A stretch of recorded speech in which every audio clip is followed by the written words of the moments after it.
Well, hey, this is Jessica from Mental Health Moments, and this month I really want to express autism awareness. April is Autism Awareness Month, and we are lighting it up blue for autism.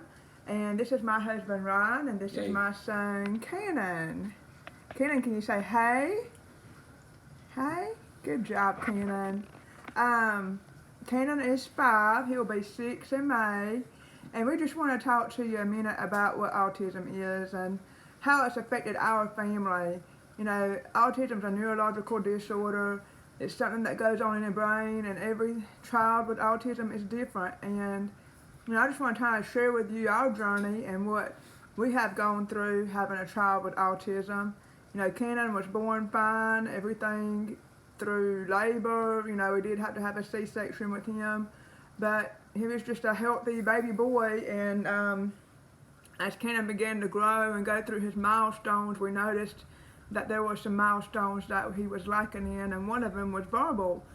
And I always believed that Cannon had auditory processing disorder, which means that you can hear fine, but it's what your brain does. It doesn't process what it hears. It's almost like being in another country and hearing people talk but not understand what they're saying. And, you know, I noticed that Cannon wouldn't go get the ball, you know, like if he said, Cannon, go get the ball, or Cannon, go bring me that car, he wouldn't never do those things. And anyhow, Cannon started progressing through. He got to turn 1, and he started running, you know, like a normal child and doing things that everything we thought was normal, but he still wasn't babbling. He still wasn't saying any sounds. He wasn't saying mama or dada or bye-bye or anything like that. And, you know, as a mental health professional, you know, you just kind of wonder, okay, what's going on? And of course, in my mind, I didn't think autism, because I had been around autism children in a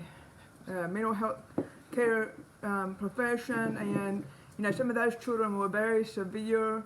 They were, you know, like banging their head. They were non-verbal. They didn't look at each other. They didn't associate. They didn't have any social interaction. And Cannon has always been a very loving child. He always loved to hug. He always loved to, you know, be touched. And so, out of all the criteria for autism, he didn't match everything. And so, when he turned 2, I kind of set 2 as being the age limit. We were pregnant with our daughter at that time, and so in the back of my mind I was like, okay, if he makes it to 2 and he's still not saying mama or dada, you know, then maybe we need to do speech therapy. And we started doing speech therapy in the summer after he turned 2.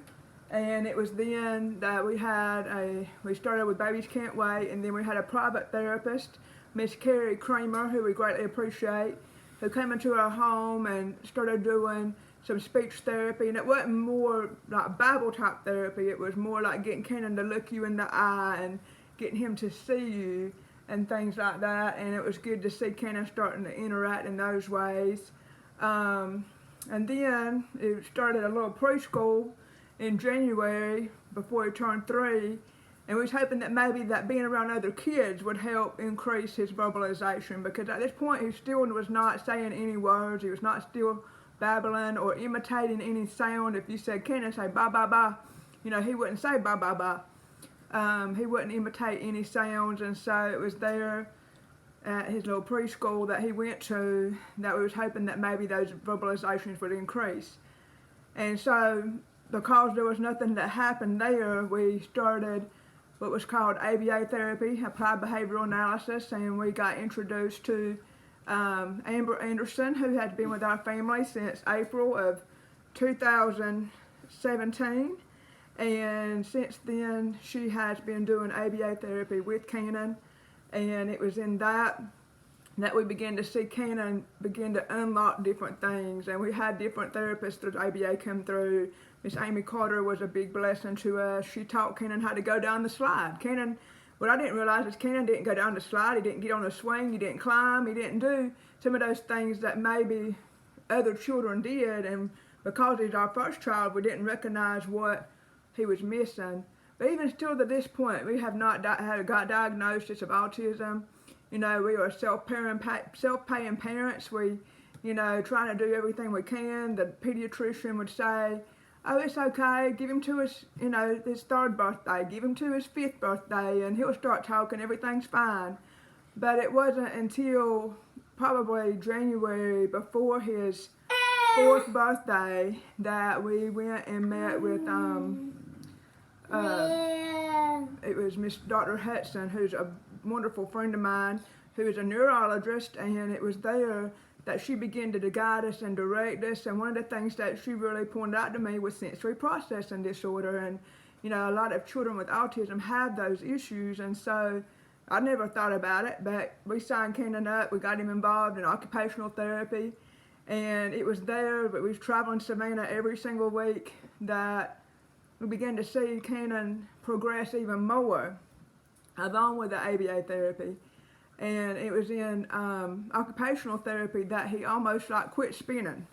And what happens is in occupational therapy, he was getting the proprioceptive and the vestibular senses, not just the sight and the hearing and the touch. And I noticed that one thing Kenan does is very sensory. That means he has to twirl something. That means he has to spin around. That means he had to, you know, put something in his mouth and feel the textures. And that's why he likes to be hugged, because he has a hyposensitive sensory. And so he likes that pressure. And we were able to go to Savannah, and his therapist there was just wonderful. Hannah Pate, who is at Live Oak Children's Therapy at the time, she really helped us in that. And you know, at this time he was also going to the PIP class at school, and he had a wonderful teacher, Miss Mandy was his teacher, and she was just wonderful too. And it's just been a long journey for us, you know, trying to find the right doctor, trying to find the right situation. And finally, I think it was in April that Dr. Hudson ended up diagnosing Kenan with autism. And the reason for that is that he, even though he might like to be held and he might be loved, he does not play with other children. He does not engage in playing ball with other kids. He does not engage in, if Sailor or another child's around him doing something, he just don't automatically imitate what they're doing and play. And so, based on the criteria of autism, he, you know, ended up meeting all those things, and so he was given that diagnosis. And you know, I know a lot of times we don't want a diagnosis because we think of that as being a label, but because I know what the diagnosis is, now I know what I need to do to treat it. You know, it's just like with any diagnosis you get. If you get cancer or if you get a sinus infection, when you know what the diagnosis is, then guess what? You can go down the right treatment and the right protocol to get what is needed.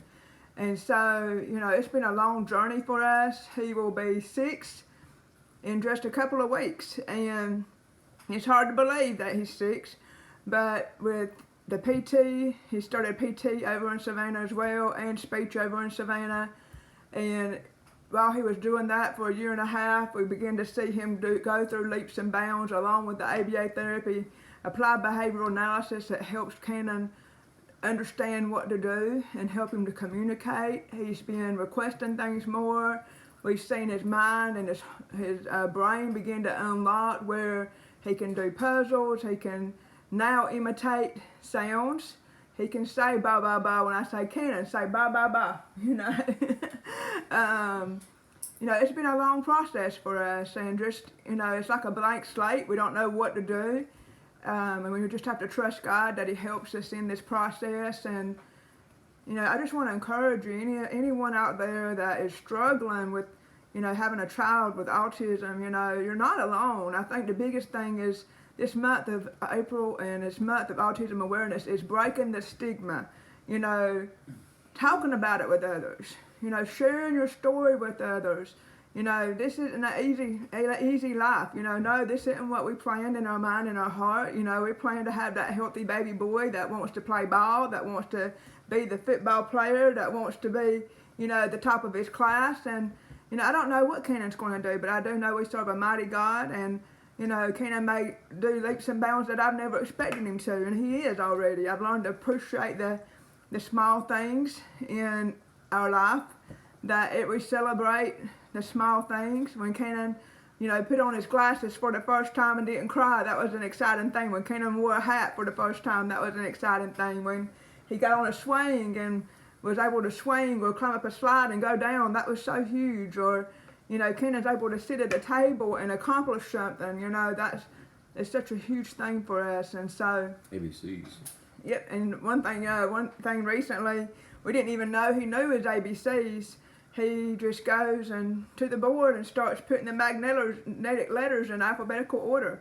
And we didn't even know that he could do those things. And, you know, we're thankful that he's able to get the ABA therapy. He has Amber Anderson and Miss Mandy Moody and Miss Misty Ava as his therapist, and they work with him. And he's also at